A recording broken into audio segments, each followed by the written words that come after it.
Swaddy Cat. I'm Jed from Retiring Disgracefully. I'm going to talk today about the pros and cons of retiring in Thailand. We all know Thailand's a great country to live in, to retire to, but as in any country, not everything is good about Thailand. I'm not making this out to be utopia or Thailand has got many problems, and more so with COVID-19 now, but by Western standards I much prefer living here than any other country. So what are the pros and cons of retiring to Thailand? I'll start with the cons. I suppose that it's better to get the bad things out of the way first, so I'll start with the bad things. It's only a short list, so don't worry, and then I'll go into further detail about the good things. Okay, number one, thumbs down for me, is the retirement visa itself. To start with, it's only valid for 1 year. You have to apply for a visa every year. Every 12 months on the anniversary of your first visa, you have to go and renew it. Unlike many countries now in the world are trying to attract retirees, countries like Malaysia, here in Southeast Asia, and Belize and Costa Rica, many countries, Spain, Portugal, and they make it a lot easier for retirees to make the transition from their home country to retirement in their country. As I said, Malaysia has a fantastic system. It has a 10-year renewable visa, unlike Thailand, which you have to renew every year. And if that's not bad enough, also every 3 months you have to file a 90-day residency report to inform them that you're still living at the registered address that you were 3 months before. Why you just can't inform them if you move, rather than inform them that you haven't moved every 3 months, is a mystery to me and other retired expats. Sometimes it seems that they put obstacles in the way, and that's just one of my petty gripes. No country's perfect, as I said, but sometimes some of the rules that they put out are just mind-blowing. Why, what good do they do? What purpose do they serve? Also, you're not allowed to buy land or a house in your name here in Thailand.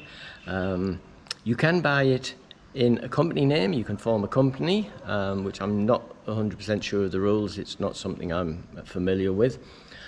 Or if you're married to a Thai lady or you have a Thai girlfriend, you can put the house in her name, and you can obviously legally live there. But obviously that can lead to many problems if there's a breakup in the relationship, and I've heard lots of horror stories where that's happened. But I've also, on the flip side, I've also heard of where it hasn't been a problem, whether if you're still together, it's not going to be a problem. With condos, you can actually buy a condo here as long as at least 51% of the ownership of the whole block is owned by Thai people. So 49% of foreigners are allowed to buy in one condo block. This is a far cry from my home country of Australia, or the country of my birth, or the USA, where just about anyone with a checkbook can buy land or a house or a condo. So it's very difficult if you want to just come here and live a free life and buy whatever you want and do whatever you want. It's a little bit more restricted than, say, other retirement countries like Malaysia. Let's get to number 2 on my list of petty grievances, and that is paperwork. Everything that you do when you're living in Thailand involves reams and reams of paperwork, whether that's for opening a bank account, applying for a driving license, buying a mobile phone. everything has to be written on paper and not on a computer. I don't know if it eventually gets on a computer, but when you're actually there applying, it's all written down in longhand and many pieces of paper to just do a simple thing. And that's a very petty grievance. That's not a problem, but it's just little nitty things like that I think, oh, why do they do this? So we get to number 3 on my list, and this is a sore subject with a lot of expats, and that is dual pricing. Let me explain a little bit about that. If I go to a national park with a Thai person, they'll be allowed to enter for free. But me, as an expat, I'll have to pay an entrance fee. Now, you couldn't do that in any other country. You can't discriminate against gender or where you're from. In the USA, for instance, it would be wrong for them to say to someone to go into a national park, oh, you're from Thailand, we have to charge you. Everyone is treated the same in those countries, but Thailand, that's different for many things. If I go to a pharmacy to buy some medicine or tablets, I'll be usually, depending on the pharmacy, I'll usually be charged more than a Thai person who buys the same product, because I'm a Farang, because I'm there for the taking, I suppose, and because they perceive that I have money, so yeah, okay, we want more from you.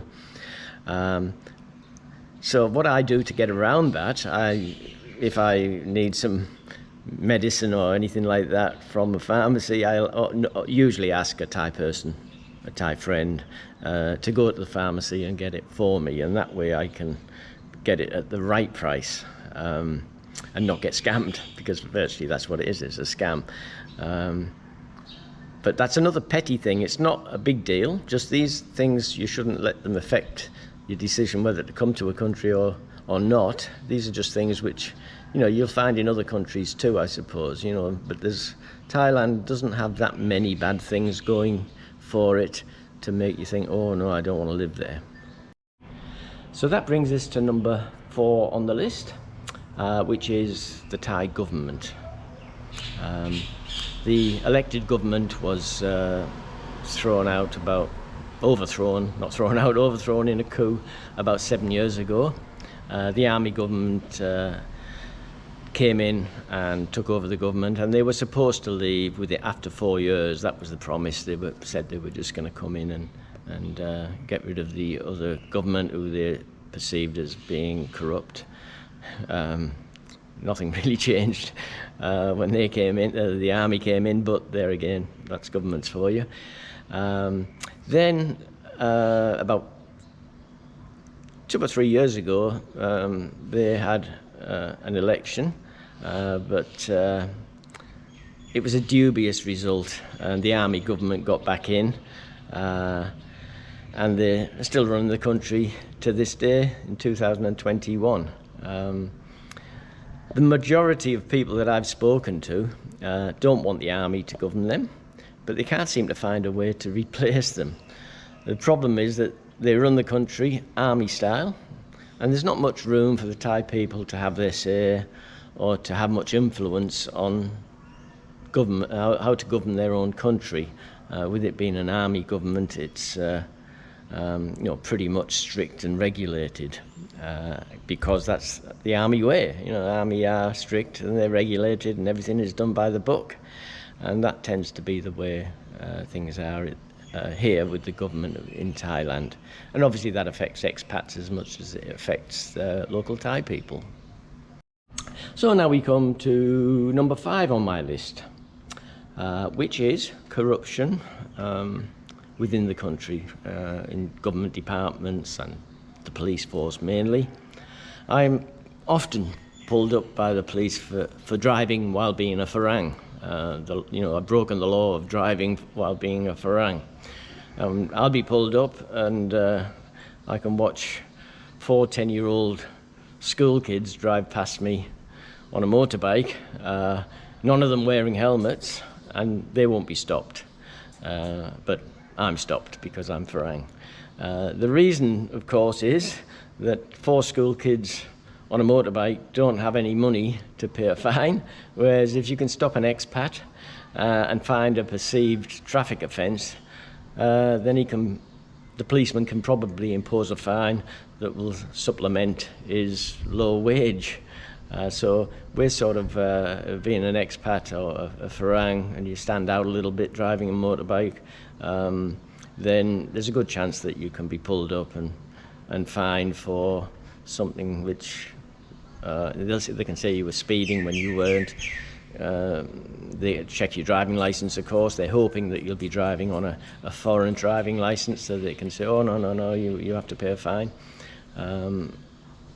Which, for me, that happened to me quite a lot. But I bit the bullet, and instead of driving on an international and Australian driving license, I changed and took a Thai driving license for both car and motorbike, so they can't get me for that one now. So that brings us to number 6 on the cons list, which is driving habits of the Thai people. Well, not all the Thai people, but many of the Thai people. Driving laws, as in many Southeast Asian countries such as Vietnam, Myanmar, Laos, Cambodia, they're very lax and not policed very well. Well, not here in Thailand or in those countries, which makes it easy for people to break the rules and drive how they want to rather than how they should. Speeding and veering in and out of traffic at ridiculous speeds is seen as normal driving here, as is driving down the wrong side of the road into oncoming traffic. That's very normal. It's just something which, when I first came here, I couldn't believe that, that they would do that, but now I don't even notice. It's just part of living here now. As for roundabouts, there's only one rule at a roundabout, and that is might is right. They don't give way to the right. They don't obey the rules at all. They just push their way through. And there's a lot of accidents at roundabouts because of this. And also with traffic lights, many people are colourblind when it comes to a red light. They'll just drive through regardless. Maybe slow down and check that there's no traffic coming, and then just speed through a red light. Because there's very few cameras at traffic lights, same as there's very few speed cameras around. So drivers can just about do what they want. Also, the majority of motorbike riders, they don't wear crash helmets. And that's not just Thai people. I see many Farang come here and live or on holidays, and they see that Thai people aren't wearing the helmets, so that they don't bother either, thinking that nothing's going to happen to them. Well, unfortunately, it doesn't matter where you're from. Accidents do happen, and if you're not wearing a helmet, there's a good chance you can be badly injured. Strangely enough, the Thai people, you see them driving around without helmets. They're not worried about getting brain damage if they get, or killed if they get involved in an accident and they hit their head on the road or thrown through the windscreen of a car. They're not too worried about that. But most of them still wear masks. They're not scared of getting COVID, but they're not too scared about driving accidents for some reason. They just think they're immune to that. Over 15,000 people were killed on the roads in Thailand in 2020, and that's a conservative figure, because when they make these figures, that's only the people who have died at the scene of the accident. That's not people who've been taken to hospital and then died later that night or the following day of their injuries. They're not counted as road fatalities, only the people who have died at the scene of the accident.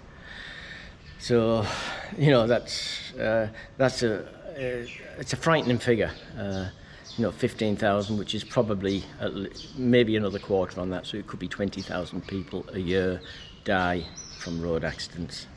And unfortunately, the police seem to not worry about that much. The government don't think they don't tell the police to go and crack down on it, or they don't erect speed cameras, they don't police it as they should, like they do in Western countries. Police, a very large police force, but you hardly see them on the road. You very rarely see a policeman out there patrolling the highways or the roads. Enough of the bad things about Thailand. What about the pros of living here? What about the good things? The things that attracted me to the country?